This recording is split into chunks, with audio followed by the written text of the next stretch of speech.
흔들리지 않는 믿음의 사람들이란 제목으로 함께 말씀을 나누겠습니다. 자, 순도 99.9%라는 말을 많이 들어보셨을 것입니다. 실제로 순도 99.9%의 제품이나 먹는 거나 사용해 보신 적이 있으십니까? 순도 99.9%. 실제로는 이 100% 순수한 것은 없다고 말을 하죠. 과학자들이 말하기를 아무리 정제하고 정제한다고 해도 0.1% 정도의 불순물이 나올 수밖에 없다라고 이야기를 합니다. 근데 오늘 말씀에서 살펴보는 이 사람들은 정말 놀라운 사람들이에요. 영적으로 말하면 순도 100%의 사람들. 순도 100%의 사람들. 그들이 세상에 어떤 유혹이나 핍박이 왔다고 할지라도 그 영적인 신앙을 100% 지켜나갔던 사람들을 의미하고 있습니다.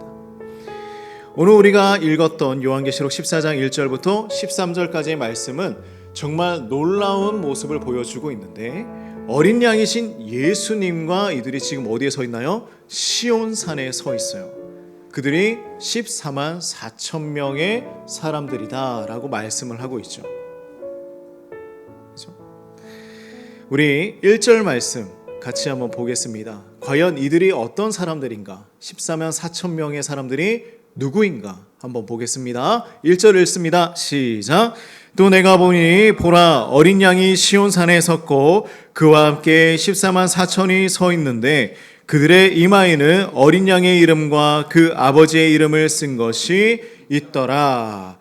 여기에 14만 4천이라는 이 숫자 때문에 많은 사람들이 혼란스러워합니다. 많은 이단들이 이 숫자를 가지고 우리 교회만, 우리 단체만 구원을 받는다고 이야기를 하고 있죠. 근데 성경을 자세히 살펴보면 이것은 문자적인 숫자가 아니라는 것을 금방 알 수가 있습니다. 이스라엘 12지파 곱하기 12제자 그리고 완전을 표현하는 천, 이것을 곱해서 14만 4천 명. 그러니 이것을 해석하면 어떻게 되냐? 구약과 신약의 모든 시대를 통틀어서 하나님께 충성했던 모든 백성을 의미하고 있는 것입니다. 그러니 예수 그리스도를 믿고 있는 모든 사람들이 이 숫자에 포함이 되는 것이죠. 모든 백성이라는 것입니다. 구원받은 자. 저와 여러분을 포함한 모든 참된 그리스도인이 예수님 그 옆에 서 있는 사람들이라는 의미이죠. 근데 이들의 특징이 있어요. 자, 4절 말씀을 보면요. 이 사람들은 여자와 더불어 더럽히지 아니하고 순결한 자라라고 이야기를 하고 있어요. 이것은 독신을 이야기하는 것이 아닙니다. 어떤 의미냐면 영적인 순결을 의미하는 거예요. 오직 하나님만 바라보며 섬겼던 사람들. 세상의 그 어떤 우상을 섬기지 아니하고 하나님을 바라보며 믿음을 지켜왔던 사람들을 이야기하고 있는 것이죠. 타협하지 않은 순결한 자들. 여기에서 몇 사람을 한번 생각해 보길 원합니다. 디트리트 보네퍼라는 목사님이 있어요. 1930년대에 독일 히틀러가 권력을 잡았을 때에 놀랍게도 많은 독일 교회들이 이렇게 얘기했어요. 히틀러를 하나님이 보내신 구원자라고 칭송을 했습니다. 심지어 어떤 목사님들은 하나님이 영혼 구원을 위해서 예수님을 보내주었듯이 경제 구원을 위해서 이 히틀러를 우리에게 보내주셨다. 말이 됩니까? 이렇게 설교를 하는 거예요. 그때 젊은 신학자 본 회퍼는 라디오 방송에서 이렇게 외쳤습니다. 히틀러는 우상입니다. 교회가 그리스도 대신 히틀러를 따르고 있습니다. 그 방송은 즉시 중단이 되었고 보네퍼는 감시받기 시작을 합니다. 친구들이 미국으로 망명을 하라고 권유하죠. 유명한 신학자 니부어도 미국 신학교 교수 자리가 있으니 얼른 와서 여기에서 살아라. 근데 보네퍼는 이렇게 대답을 했다고 합니다. 내가 지금 독일을 떠나 편안한 곳으로 간다면 전쟁이 끝난 이후에 이 독일 교회가 회복하고 재건하는 일에 참여할 자격이 없다. 내 동포들과 함께 고난을 나누지 않는다면 나는 그들에게 아무 말도 할 수가 없다. 그래서 그 자리를 지킨 것이죠. 독일로 돌아가서 나치에 저항을 하다가 1945년 4월 9일 전쟁이 끝나기 불과 3주 전에 39세의 나이로 교수형을 당합니다. 그래서 그 죽으러 가는 그 길에 이렇게 얘기해요. 이것이 끝입니다. 그러나 나에게는 새로운 삶이 시작되는 것입니다. 믿음을 지키죠. 우리나라에도 이런 목사님이 있습니다. 바로 주기철 목사님이에요. 1938년 일제가 신사참배를 강요할 때에 조선 예수교 장로회 총회는 이 신사참배를 하기로 결정을 합니다. 많은 목사들이 이것은 종교 행위가 아니라 국민 의례라고 결단을 하죠. 그러나 평양 산정현 교회의 이 주길철 목사님께서는요, 이렇게 설교를 합니다. 목사는 일사각오를 가질 때에 권위가 서는 것입니다. 교회 지도자가 일개 순사 앞에서 쩔쩔매고 서야 되겠습니까? 그래서 이 목사님은 5년 4개월 동안 감옥에서 생활을 합니다. 근데 이 일제는 5번이나 그 감옥에서 풀어줘요. 왜 풀어줬을까요? 감옥에 가둬놔야 하는데 그 이유가 너무 악랄하죠. 굶주리고 헐벗고 있는 가족들을 보여주면서 마음을 흔들려고 했던 것입니다. 놀랍게도 평양노회는 신사참배를 거부한다는 이유로 주기철 목사님을 파면하고요, 목사의 자격을 박탈합니다. 교회가 그를 쫓아낸 것이죠. 그러나 이 목사님은 끝까지 신앙을 지키시다가 1944년 4월 21일 이 형무소에서 순교를 합니다. 실제로 이 영상들을 보면요, 다큐 영상이 있는데 이 목사님이 어떤 고문을 당하고 어떤 일들이 있었는지가 다 나옵니다. 시간 되시면 한번 보시면 좋을 것 같아요. 그리고 여수의 애양원에서 나환자들을 돌보시던 손양원 목사님도 있죠. 신사참배를 거부하고 옥중 생활을 하셨습니다. 그런데 더 놀라운 일이 있었어요. 1948년 여순 사건이 있을 때에 그의 두 아들이 있었는데 동인과 동신이라는 아들이 있었습니다. 학생들에게 총살을 당해요. 애양원에서 예배를 드리다가 이 소식을 들은 목사님은 예배를 끝까지 인도하신 후에 이렇게 기도를 합니다. 하나님, 나 같은 죄인의 혈통에서 순교의 자녀들이 나게 하셨으니 감사합니다. 나의 사랑하는 두 아들을 총살한 원수를 회개시켜 내 아들을 삼고자 하는 사랑의 마음을 주신 하나님께 감사합니다. 실제로 더 놀라운 것은 이 목사님이 두 아들을 죽인 안재선이라는 사람을 자신의 양 아들로 삼았습니다. 원수를 아들로 삼아 키우는 것입니다. 우리가 다시 본문으로 돌아가 봅시다. 6절 말씀부터는 새 천사가 나타나 메시지를 전하고 있는데요. 자, 첫 번째 천사는 이렇게 얘기합니다. 영원한 복음을 전하고 있습니다. 두 번째 천사는 무너졌도다 큰 성 바벨론이여라고 외치고 있어요. 세 번째 천사는 짐승의 표를 받은 자들에 대한 심판을 경고하고 있습니다. 이 말씀들이 어떤 얘기를 하고 있느냐? 세상의 체제가 아무리 강해 보여도 바벨론이라는 그 거대한 나라도 무너질 수밖에 없었다. 왜일까요? 하나님의 뜻과 하나님의 말씀에 벗어난 그 모든 것들은 결국에는 무너질 수밖에 없다라는 것을 이야기하고 있는 것입니다. 그러나 하나님의 말씀은 영원하고 그 말씀을 지킨 사람들은 영원히 하나님이 주시는 안식을 누리게 될 것이다. 사랑하는 성도님들, 오늘 우리는 선택해야 합니다. 주일에 예배를 드리러 오는 것이 행복하시죠?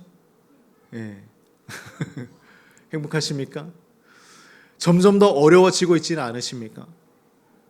직장에서 우리가 신앙과 무언가 이렇게 거슬리는 일들이 있으십니까?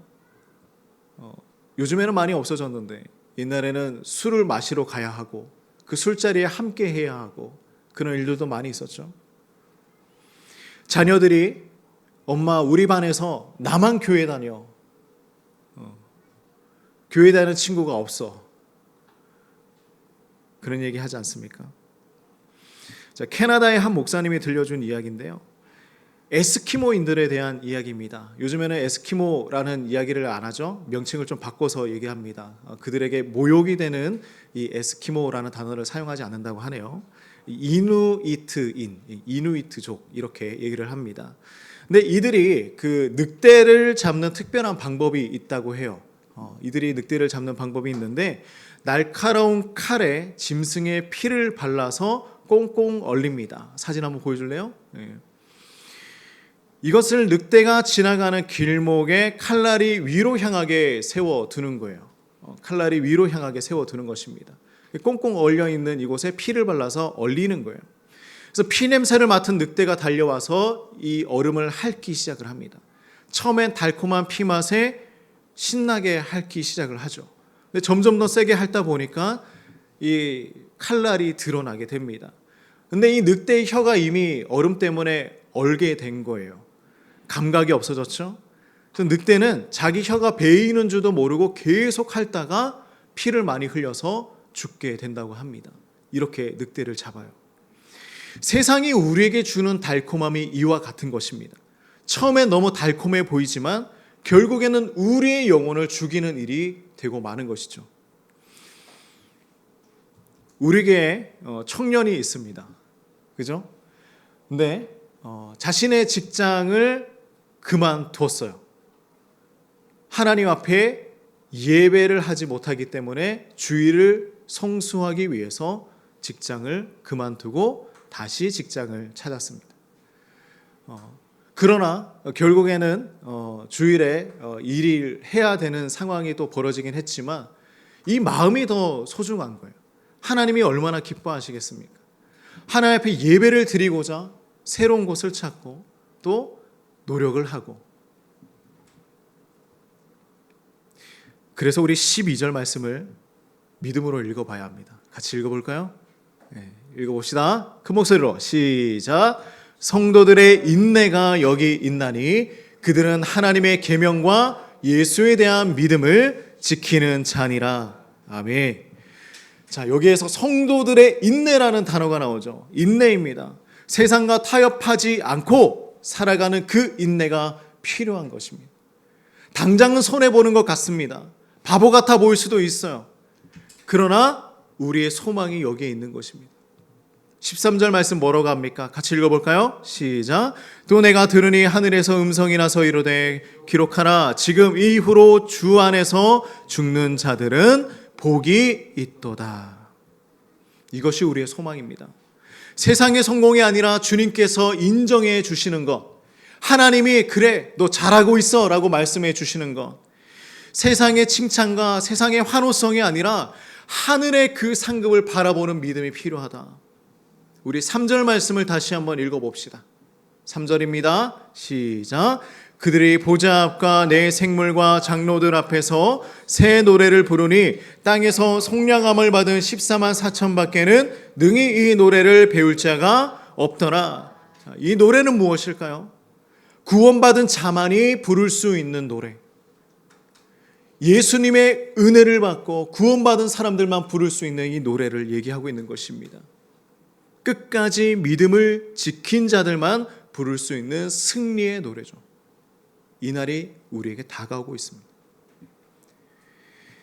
우리가 지금 이 땅에서 겪는 어려움과 고난은 너무 긴 것 같지만 잠시입니다. 그러나 우리가 주님과 함께 부를 그 새 노래는 영원히 부를 노래인 것입니다. 사랑하는 성도님들, 이 시대는 우리에게 점점 더 타협을 요구하고 있어요. 그래, 괜찮아. 조금만 이렇게 해. 조금만 더 해보자. 근데 한 가지 기억하십시오. 세상과 타협한 사람들의 이름은 기억되지 않았습니다. 세상과 타협하지 않은 사람들, 주기철 목사님, 손양훈 목사님, 끊임없이 그 믿음을 지켜나가고 우상 숭배하지 않고 하나님 앞에서 믿음만을 지켜나갔던 사람들, 그 사람들의 이름이 기억되고 있어요. 왜 그럴까요? 하나님께서 그들을 기억하셨기 때문입니다. 그러므로 우리 예배의 자리를 지키십시오. 주일은 나의 날이 아니라 주님의 날입니다. 거룩함을 지키십시오. 세상의 문화가 아닌 말씀을 지켜나가는 것입니다.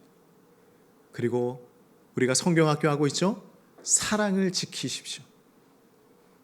미움이 아닌 용서, 복수가 아닌 축복, 이것이 교회의 근본입니다. 사랑하는 것. 어떤 사람들은 저에게 이렇게 물어볼 수 있어요. 목사님, 그렇게 살아가면 너무 손해 아닙니까?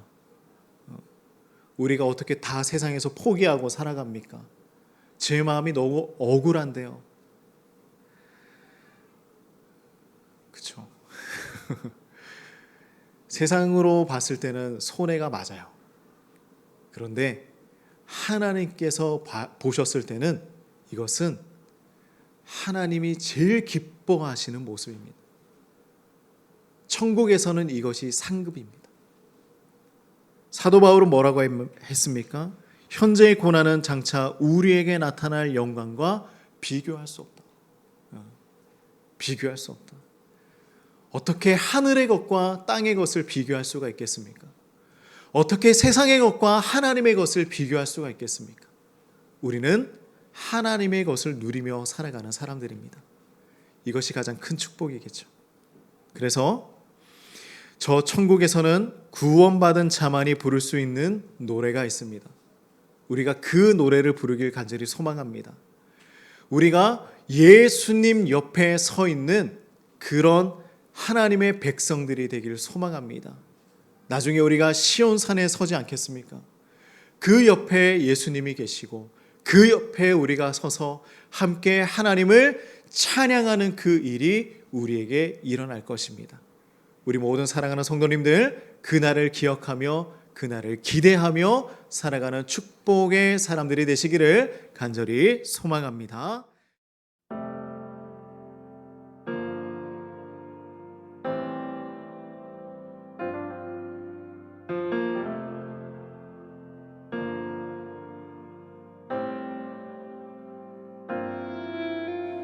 우리는 하나님의 자녀,